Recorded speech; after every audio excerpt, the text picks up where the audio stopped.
Mr. Happy Living here, and I'm happy to be broadcasting from WITV7 in the beautiful Queen City, Charlotte, North Carolina, USA. Hey friends, I'd like you to take a minute, just take a minute right now and try to imagine how great you'd feel living the unique and distinct reason you were put on this planet to live.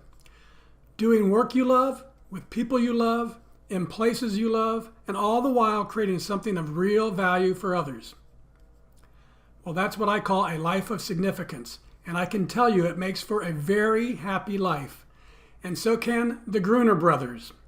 They're here as my guest stars today, and they're going to share their unique and distinct journey to their life of significance. So for right now, we have Ben on the show, and we might have Daron join us. We'll just see how it goes. So Ben, welcome to the show. Hey, thanks. I just heard Darren walk in. He made it. So Right on. Okay. we even wore the same shirt today. We didn't plan this. Yeah, I can change. Yeah. I'll make it so we don't look like twins. We're live now. So And Daron, welcome to the show. You're live. So Yeah, Ben, sorry, I'm a little behind. A truck decided to jackknife itself across the only exit from our industrial park. no worries at all. So we're just getting started. Why don't you guys take a minute and just tell us what you're doing these days to make your mark of significance on the world? so right now, I mean, we're just trying to grow our craft beer brewery and our brand. We're working with not only our own customers because we self-distribute our beer in 3 counties in this great state of Wyoming. But we also have distributors throughout the rest of the state of Wyoming. And then we have distributors in Montana, South Dakota, and Utah currently. So we're working with all of them to just kind of get our beer moved across and reach out to those customers so they can try the products that we make. Awesome. Your beer is delicious. I got to sample some of it when I was out there, seems like about a month ago. And it was great talking with you a little bit, Daron, when I was there. Yeah. So, Also, we're doing this Harvest Host deal, and I get we received notification that we are in the top 5% of the Harvest Hosts in the country. so So tell our audience a little bit what Harvest Host is and how that's helping your business. Well, what Harvest Host is it's a kind of a dry camping site for people with RVs. Yeah. And you basically join as a member and you get access to breweries, wineries, golf courses, and unique attractions, farms, ranches, where you can go stay in camp and basically get to meet interesting people and see their processes and go across the United States. I don't know how many currently they have, but I think it's upwards of about 6,000, 4,000 sites. Yeah. Okay. 4,000 plus golf courses. And yeah, I Okay. think total about 6,000 sites. That's Okay. really So cool. somewhere in there, it's a great thing where people that are either retired or, working on the move, Yeah. they can find in an affordable place. Basically, it's free to stay as long as you go in and you meet the people and you buy a few trinkets or some beers or whatever that they sell in their market, and then you get to meet interesting people from all over the country. Yeah. Yeah. Very good. Well, thanks for that. Well, let's have a little bit of fun with mathematics to let our friends all around the World Wide Web get to know both of you through the happy formula. It's a simple equation, but it gets powerful results. It's capacity plus purpose equals happy. So let's start with capacity and just tell us, what are your practices for building your personal capacities, whether it's physical, mental, spiritual, financial, emotional? In other words, what do you do, Ben and Daron, on a regular basis to create the capacity you need to take good care of yourself and your loved ones and still have plenty left over to give to others? Well, I think that's a complex question in today's times because I don't think people take enough time for themselves. I know I certainly don't. We work a lot. We get a lot of pride from our work in both the businesses that we own. And then the people that we interact with, they kind of juice you up and re-energize you to go out there and keep doing what you do. Starting a new business or any business or running a business is a challenge because as an entrepreneur, you have ups and downs and your markets go up and down, and it's certainly a taxing experience on an individual. So just connecting with family and friends to do things with them and have experiences in the field that you're in and outside the field that you're in, really kind of recharge your batteries. And that's kind of what we do. But there's never enough time. we're not race cars, we're mules. Very good. Sometimes we bray a little bit, but we keep moving. Yeah, and mules they use capacity too. So clearly you've created the capacity that you both need because you're getting it done. Well, let's explore one of my favorite capacity building concepts, and it applies to any of those areas that I mentioned. It's called a Kaizen state of mind. And it's this beautiful Japanese idea that small incremental improvements add up over time to yield great big results. And I love it because it's based on mindset, not circumstance. So Kaizening life is knowing there's always something I can do better tomorrow than I did today. And it creates this powerful, gentle, optimistic uplifting of my life. So, gentlemen, how does Kaizening your life and your business help you increase your personal capacity so you can continuously become more, and that way you can continuously give more? Well, I think continuing to improve our processes and make better beer, and then reach out to our customers in a different way. I mean, one of the things that, on the sales side, my side is, when I go into a place, I'm a brewery owner, and that's an unusual experience for, say, a bartender in South Dakota to meet a brewery owner, that's from Wyoming, that's shipping their beer across state lines to, go in there and say, hey, my name's on the can. It's nice to meet you. A lot of that doesn't happen anymore. So it's kind of an old school kind of thing. One of the jokes I make, when I'm meeting new customers, I says, when was the last time you met Pete Coors? He's not sitting here bar tonight, I am. So give me a little bit more time to talk to you about my beer and, about what we do. And that's kind of my incremental process of reaching out to people and making sure that they know who the guys are that make the beer that they serve in their place.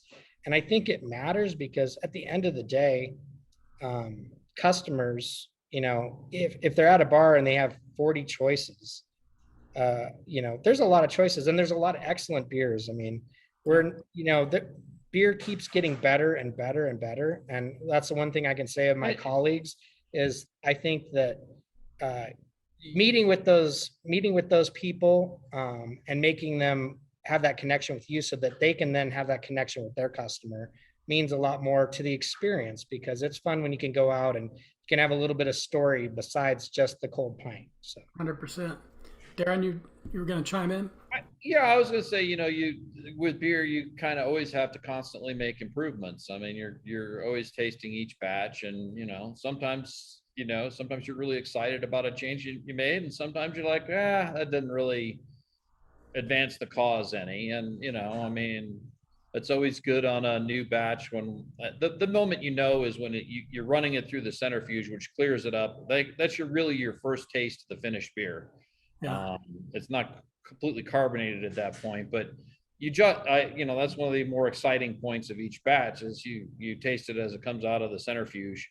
You take a sample and that's when you get to incrementally see if you've made an improvement or not. And that helps you get up the next morning and revise the batch. And because it's never going to be exactly the same, even because materials, hops, barley, they change from year to year. So even to stay in the exact same spot you're at, it's a constant process of tweaking with the recipes, because your materials are natural materials and they change from year to year. Yeah, I mean, beer is a living item. I mean, it really is. And you can do your best to make the exact same beer every time, but you're dealing with different variables all the time. And that's what is also kind of fun about beer, is it's a real thing. It's a real representation of the materials and the brewer's talent to make those materials come together to make something fantastic.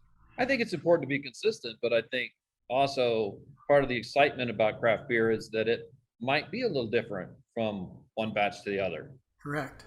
That's kind of the point. It's not going to be exactly the same every time, and hopefully you get better and better. That's the goal. Well, Ben, you demonstrated something about Kaizen and capacity that I want to touch back on. You're leveraging yourself as an owner. You walk into a sales situation with greater capacity than you had if you weren't an owner. Right. And the thing that I want our audience to really understand is as you continually build capacity through Kaizen, or however you want to call it, continuous improvement, the extra capacity allows you to do the same thing with less effort, and then you can do more. And so maybe just talk about that difference. You touched on it, but as you continually build your business, you're creating economies of scale by being able to do things cheaper, better, more efficiently, and easier based on your overall capacity. Yeah, I think what really is good is when you have this personal touch in craft beer, and there's obviously a limit to how much beer we can produce. Our brewery, max output would be somewhere between 8,000 and 9,000 barrels. We're not there yet. We have a long way to go before we get there. We're just over 2,000 probably by the time the year ends. So we have a long way to go before we reach our full potential as a brewery. But the neat thing about meeting people is then they tell people, and then sometimes they stop in and meet you, and so it gets easier and easier. The more people you meet, the more viewings you get. There's a lot of organic stuff that just naturally happens, and so that process becomes real. And instead of making one stop, sometimes you make one stop and then that person makes two more stops for you, and you didn't even have to go. And that's a great thing about that. Fantastic. Darren, you have some Harvest Host, for example. I mean, sometimes you can get free help. We had some Harvest Hosters come through that were worked in the grocery store, liquor store in South Dakota. So we loaded them up with samples for their boss and sent them back with samples. So, I mean, that was a sales call. I made a sales call with them right here, and they were selling their boss on our beer. So there's help that you got that you didn't cost you a 6-pack of beer. It wasn't that tough. I stopped in a place in Wyoming, had some beer, met a couple of guys, and all of a sudden I had new guests for my podcast, and I didn't have to make a sales call. Right. There you go. Yeah. Okay, so let's move on to purpose. That's the second element of the happy formula.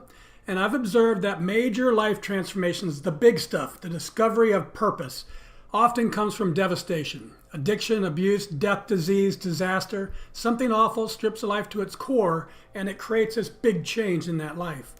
However, in my book, Turning Inspiration into Action, I share the transformational process that I've used to discover my purpose through inspiration. So the question is, what about you guys? Was there a specific moment or event or crisis or inspiration that revealed to you the purpose you were meant to live? Well, I think there's multiple things there, and since we own multiple businesses, that's kind of a two-part question. Okay. But I can speak to just craft beer if we want to just stay on that topic. Our other business is engaged in making equipment for an industry, predominantly oil and gas industry, Okay. and mining.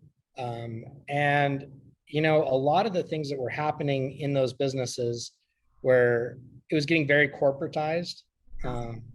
And the interactions with actual owners and customers, you got further and further removed from that. And that was something that I didn't really want to see happen, because that was part of what our strengths were. We're actually being able to meet people, say our case, and then they would want to buy a product that we made. At the end of the day, Ben sells things and I make things. Right. I mean, if we had to define our purposes in life, Right. I make things, he sells things.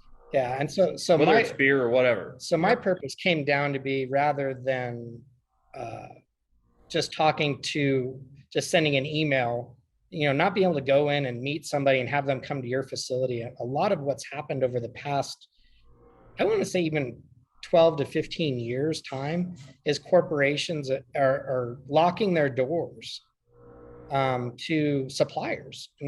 And really what happens when they do that is they limit their options and they limit their Kaizen, because they don't know that the guy that's trying to break down their door and make a buck at the same time could make them $10. Right.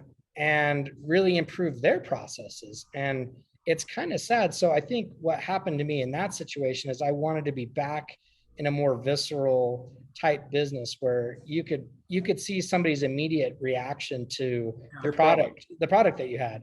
And so what is that? Well, beer is a pretty good measure.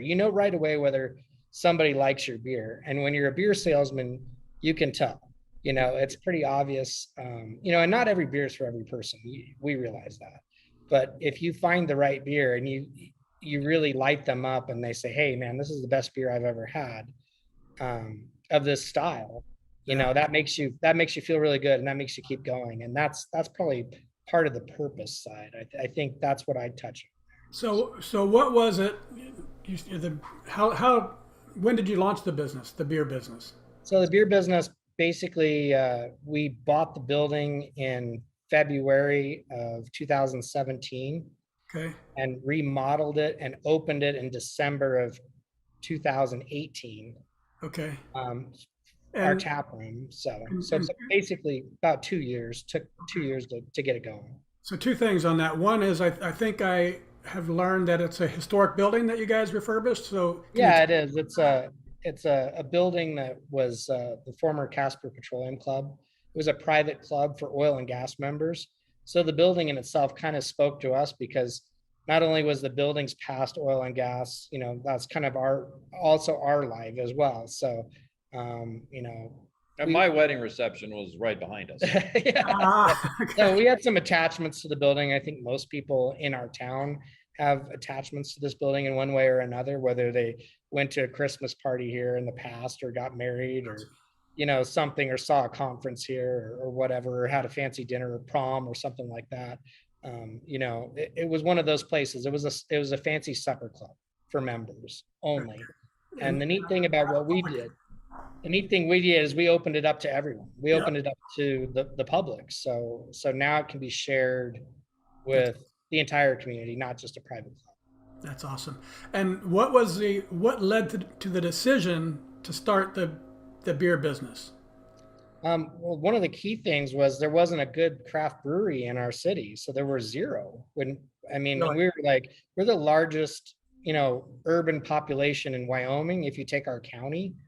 So our county is, if you look at our license plates, you see the bucking horse on them. And next to the bucking horse off to the left side is a number 1. That's stands for Natrona County. So we're the number 1 population center for Wyoming. Ben's making Cheyenne very mad. Yeah, that's my job. Just so you know. That's my job. Cheyenne's number 2. Yeah. Even if they do pass us, we'll still be number 1. but that's an entertaining Wyoming joke in itself. But anyway, so we there weren't a lot of breweries here. So we looked at it, and interestingly enough, we were either the second or third based on what day you chose and what you called open, to open in Casper. And the first was basically a 1 barrel, a large, call it a home brewing rig, really is what it was. And the second and third, we were either the second or third. We were second. And now there's 8 now. 8, yeah. We're still the largest by a ways, but by any measure. That's brewed here in Casper anyway. And in the beer business, what's been the biggest challenge that you've faced scaling it? So the biggest, that's a big question. So there's multiple layers to that. It's kind of like an onion. One of the biggest challenges is getting distributors and their sales teams to understand who you are, what your product is, and why they should push it. Because most distributors, there's a wide variety of craft beers. And I think that's the biggest issue, because any one beer salesman's attention is divided into 40 or 50 different products, maybe, or 40 or 50 different companies. And then there might be 500 products within those 40 or 50 different companies that they have to focus on. So that really there is the biggest thing, is, getting them to want to, push your product, be number 1 when they walk through and say, hey, would you like to try a new beer? And I've got this beer out of Casper, Wyoming, and could you try that? And, I think the biggest challenge that we found, there's obviously the challenges of making beer and all that, but we've been able, those are more predictable, and, sometimes you have broken equipment and you just got to deal with it.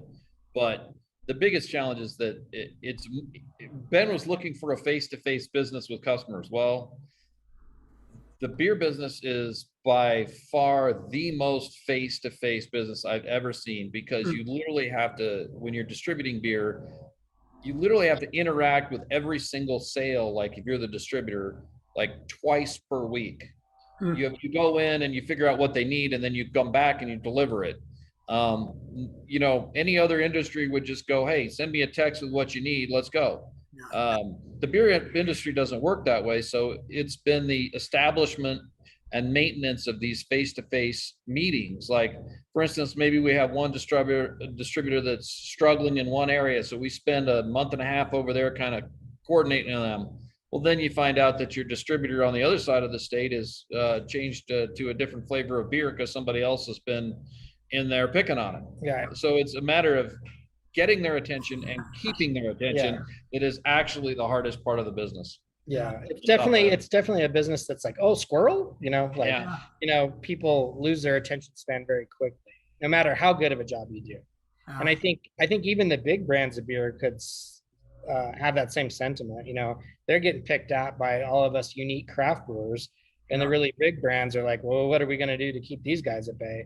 And for a while they bought craft breweries like crazy, and that really didn't work for them, because the uniqueness of craft beer is that it's unique, that it's the little guy out there clawing and scratching in the ditch, and that's what people like about it. So having that image is still important. Very good, Gruner Brothers. Well, let's take a quick break so our sponsor can spread a little love to our listeners.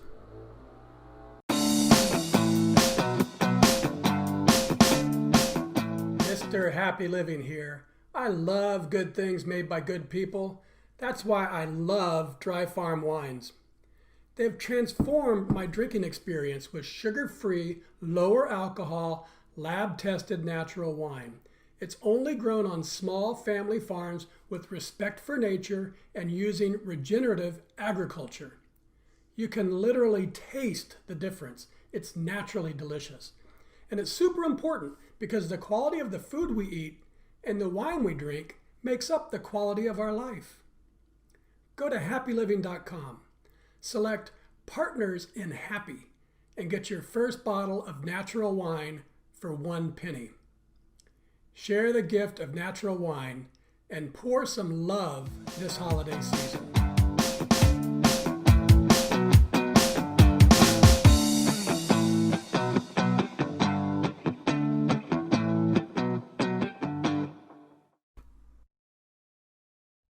And we're back, and this is the Something Significant Show, and I'm your happy host, Matt Gersper.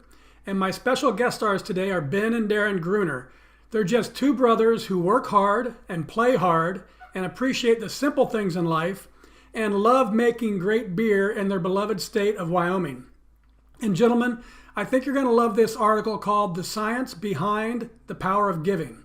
I found it on lifescience.com, and it says that the act of giving itself can be a gateway to discovering your reason for being on the planet. It tells how science supports the notion that giving one's time and talents and treasures is a powerful pathway to discovering purpose and transcending difficulties in life and finding fulfillment and meaning in life. So I updated our formula. Capacity plus purpose plus giving equals really happy. So what do you think, fellas? In your own lives, have you found that giving your time and your talents and your treasures has been a pathway for discovering your purpose and for transcending difficulties that you've faced and for bringing real meaning into your life?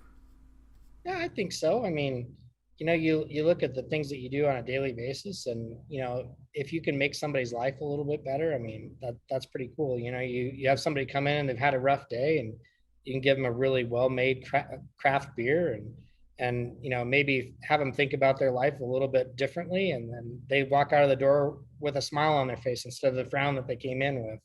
And I think that alone is worth a lot. And then the other side of that is having people that wouldn't normally talk to each other. We live in a pretty politically charged environment these days, and the neat thing about craft beer is when you pull up to a bar or a table that has multiple seats at it, sometimes you meet some people from different walks of life and different areas, and they have different experiences, and then you realize over a pint of beer that they're different, but they're not so different from you. So I think that really makes it worthwhile, because those people leave changed. Yeah, I think beer builds community, and we do a tremendous amount through various providing beer for this event or that event that opens us up into the community that, whether it's hospice or many other things around this. So, Make a wish or many other, yeah. that bring us into contact with people with needs, and it's fulfilling to help them out with that. And as Daron, as the beer maker, how does it feel? I mean, you're kind of giving a little bit of yourself, and you're watching people drink it around you as you're in your tap room. How does that feel to you? That's really the best part of it, really. I mean, especially when you get people that are really on the fence on like maybe they're not even big beer fans at all. Yeah. And you're able to find something, I always ask them, what kind of things do you like? And sometimes that's not even beer at all. Maybe they're a spouse of somebody that came in here looking for a beer, and and it's always very satisfying to find something that they like and pleases them. So sounds like you're a little bit probably the best part of it. Sounds like you're a little bit of a beer whisperer. Yeah. Yes, that is it. Yes. Yeah. Very good. Yeah. Okay, so that's the science of giving, and I couldn't agree more. I just love that. It's a wonderful feeling that comes from the fourth element of how we define significance: doing work that creates value for others. And it's been my experience too that the magic of life comes not from getting more, but from giving more. But there's more to it than that. It's not just the giving that's magical. I've been exploring and learning and living too that it's when you're giving from living in your purpose, that's where the real magic is. So tell us, how does it feel to be happily living the life and giving to others through the work you were put on this planet to do, and the people around you have taken notice? So Daron and Ben, I'd just like you to sit back and open your hearts for a little bit and just listen to the impact that you're making on others by living and giving from the life you were meant to live. This one says, they have both always been an inspiration in business and role models as friends. The passion they have shows in what they do and how they run their business. In my line of work, I've often heard the phrase working with people from all walks of life, and I believe in it, I work in it, and I do my best to live it.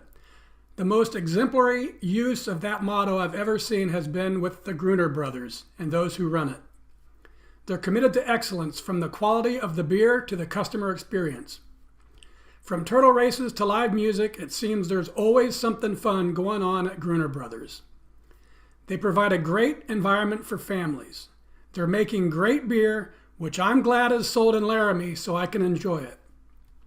I'm happy that I can financially support good people making great beer. My husband and I love Gruner Brothers. They're honest, hardworking, fun-loving, dedicated, innovative, quick-witted. They're patient, generous, easy to laugh, great guys, great mentors, easy to adore, outgoing, open, constantly positive, stalwarts of the community, always challenging themselves to be better than they were yesterday, Kaizen. They've created a business model built for success and one made for all the right reasons. They've given back to the community in so many ways.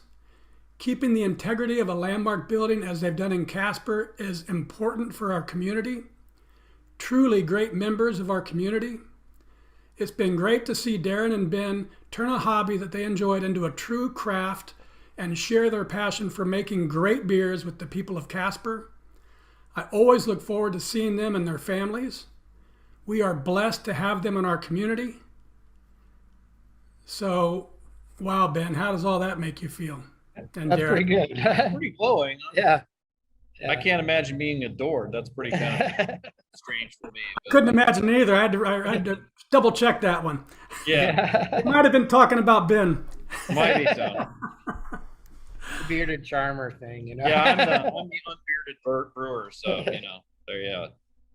So I think it's interesting when you're doing what feels right to you, you are impacting people around you. And I think it goes back to that idea of capacity, because it doesn't feel like you're doing that much, but it's clear that the two of you are. Thank you. Yeah, we put a lot of heart in it. So Well, very good. So that's it. It's the magic of of this great big happy circle that giving your time and talents and treasures is a powerful pathway to discovering purpose, and giving from living in your purpose brings a profound joy to your life and the lives of those around you too. So giving leads to purpose, giving from purpose leads to joy. So to more properly reflect the exponential power of our happy formula, gentlemen, I'm going to tweak it just a little bit more. Capacity times purpose times giving equals happy to the third power, and that's really, truly, deeply happy. Does that sound about right to you? Sounds pretty good. Sounds pretty good. Very good. All right, good stuff, guys. Let's wrap things up with a lightning round. I love the power of words and the capacity of great quotes to change lives. So I'm going to read a few of my favorites, and then you tell us what they mean to you. The first thing that comes to mind, I don't know how you're going to battle back and forth, but the first thing that comes to mind, because it's called a lightning round. Ready? All right, we're ready. From Benjamin Franklin, beer is living proof that God wants us to be happy. Absolutely. Absolutely. Yeah, because like at the end of the day, what's better than realizing that you have the time to sit and enjoy a great beer? I mean, that means you won. Yeah, and I think that it's still relevant, I think is amazing. So you're talking, 200 plus years ago. And beverages come and go, I mean, your sparkling soda of this day is your wine cooler of that day, but here we are a couple hundred years later, still drinking beer. And the great thing about it was it was a drink made for all classes. Yeah. So it was a working man's drink. Very good. From Paul Hawken, go deep in a specialty, get a customer, make them happy. Definitely basically just tells you about specializing in what you do and finding your niche, where you exist, where you're the best. Yeah, I mean, for us, we do some contract brewing for other companies. So it's a matter, sometimes I have to not only make a beer that's good, but I have to make a beer that tastes as much like their existing product that they're making on a much smaller scale as possible, while leveraging the kind of improvements that we can make to it here with the big boy toys that we have to play with here, centrifuges and stuff like that. So it's always so sometimes you have to phrase it carefully when you're talking to them, like, well, okay, kid, if I got rid of this little flavor, would you miss it? And they're like, oh no, I've been trying to get rid of that for months. Yeah. Or do you want it more fruity, or do you want it more hoppy or something like that? And just trying to, you're making their recipe, which is precious to them. The trick is to make it to be what they recognize, what their customer recognizes, and still improve it in a way, and provide it at a kind of scale that they need for their ongoing growth of their brewery. Because a lot of people don't have access to canning lines and centrifuges and that kind of thing, and that's really kind of something you get into a little bit larger brewery to do. So very good. It helps these people expand their capability. Good stuff. From Lao Tzu, being deeply loved by someone gives you strength, while loving someone deeply gives you courage. Yeah. That kind of comes down to family, I think. They prop you up and you prop them up, and you keep each other going. I mean, as brothers, sometimes we have a bad day and the other one has to tell the other one to go home. I mean, that happens. Sometimes we say it in an impolite way. But that's love. It gives you the courage to try things that may not be something you've done before, or the courage to make a decision that you feel like you need to make, knowing that those people have still got your back. No matter what. Yeah. Good stuff. From Hebrews chapter 13, verse 2. Do not forget to entertain strangers, for by doing so, some have unwittingly entertained angels. I think that kind of speaks to like our business in our tap room alone. I mean, there's a lot of people that walk through this door that are strangers, and then they leave as friends. And then who they bump into kind of enlightens our world sometimes, not even knowing. So that's how I see that. Yeah, I mean, we've had people that came to the tap room that we've met that, not, just once. Actually, we had when we were closed during COVID. Don't tell them this, but we might open the door to a guy who pulled up in the parking lot. And to this day, he's still here coming in. And then, we had a charity event, like a Rotary Duck Derby, dropping ducks in the river, and they raced down the river. And all of a sudden, he was volunteering to help collect ducks out of the river and paddle in a riverboat, because that's what he had done for some portion of his time. And so you kind of by meeting new people, you expand your ability and theirs to do good. And you build community too at the same time. Yeah. Okay. This one's from my past. I don't know the author. Once you get where you want to be, you're not there anymore. Yeah. Where you want to be is a moving target all the time. Every day you get up. Yeah. You think you got it handled, and sometimes it's for the better, and sometimes you're just trying to get back to where you were. To be honest, we've all been through that in the last few years. Yeah, that's for sure. Ben? I think that's, you have goals for yourself, and you accomplish that goal, and then you're like, wow. Yeah. Did I really want this? Or yeah, I guess I did. And now I'm here. And then you're looking back at something else and thinking, well, wow, I had it pretty good before there, so that's an interesting, it's just different. I think that the one thing that you learn in life is constant change. Mm-hmm. Sometimes it's good, sometimes it's not, but it's real. It's always constantly changing. Yeah. And if you're fighting to hold it where it is, you're going to lose the fight. Right. You got to embrace it. This is the show anchor from Goff. Whatever you can do or dream you can do, begin it. Boldness has genius, power, and magic in it. Begin it now.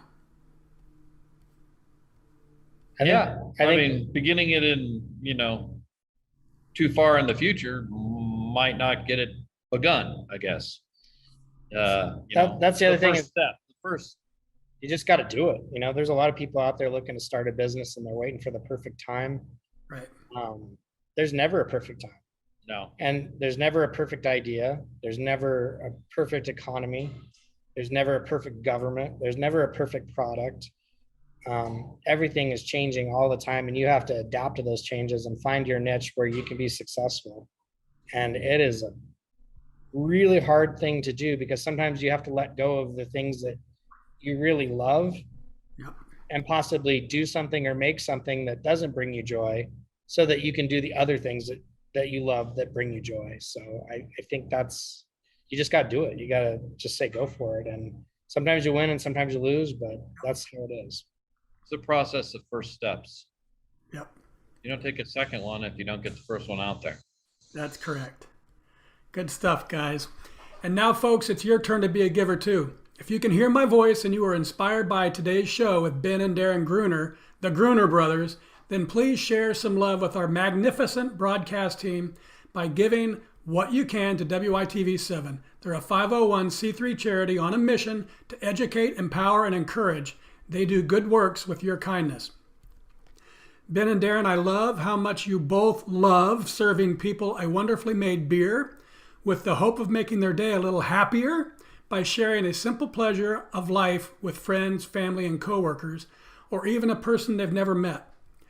And I admire your dedication to mastering your craft of brewing beer and your determination to develop and optimize every aspect of the beer brewing business.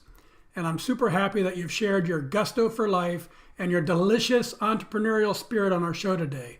Would you take just a minute or two and share any parting remarks you'd like to leave with our audience? I'd just like to say thanks for inviting us into your home or your computer or your phone or whatever. It was a pleasure to meet you, Matt. And, it's neat when you bump into somebody unique that has a mission. And thanks for listening. Yeah, thanks for listening, and stop by and see us. We're constantly here.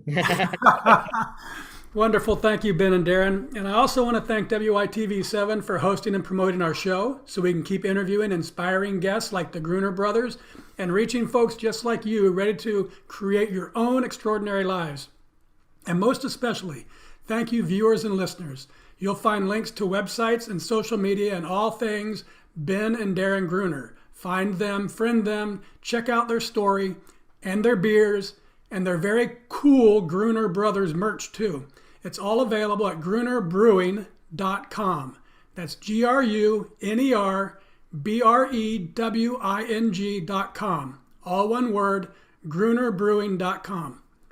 And from me to you, dear friends, I love you and I want you to be really, truly, deeply happy too. So go to happyliving.com right now and take our happy quiz.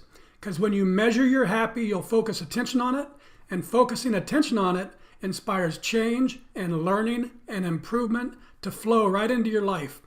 And once you take the quiz, and it only takes a minute, then I hope you'll give some thought about what we can do together, you and me. Give some thought about what we can do together right now to improve the happy of your world, one person at a time. Till next time, I'm Matt Gersper, you're awesome, and this is the Something Significant Show. And we're out.